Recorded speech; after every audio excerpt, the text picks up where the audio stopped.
Hello guys, कैसे हैं आप लोग। उम्मीद करता हूं कि बहुत मस्त हो गए हम लोग। अगर आप भी अपने घर में डाउन बीम डलवा रहे हैं तो इस वीडियो को शुरू से अंत तक वॉच करेंगे तभी आपको भी समझ में आएगा। देखिए, अभी डाउन बीम का तरीका मैं बता रहा हूं कि कैसे आप लोग का सही तरीका से करना है डाउन बीम। अधिक लोग तो डाउन बीम पर छत डलवाते हैं मगर उनको सही तरीका मालूम नहीं होता है कि कैसे हम लोग डाउन बीम का सेंटरिंग करवाए। देखिए, यहाँ पे जो है ना साइड एक ही रहता है, यानी कि 5 इंची का साइड रहता है। 5 बाई 5 इंची का जो अपना फार्मा पहले बना लेना आप लोगों को।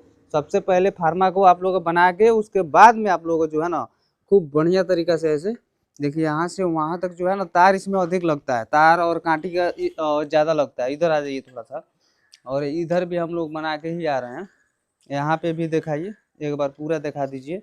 यहाँ पे भी 5 इंची साइड है और नीचे थोक लगाया है। देखिए, बांस का पूरा थोक लगा हुआ है और एक एक बांस जो है साइड में टांगने के लिए पहले इसको दे देना है।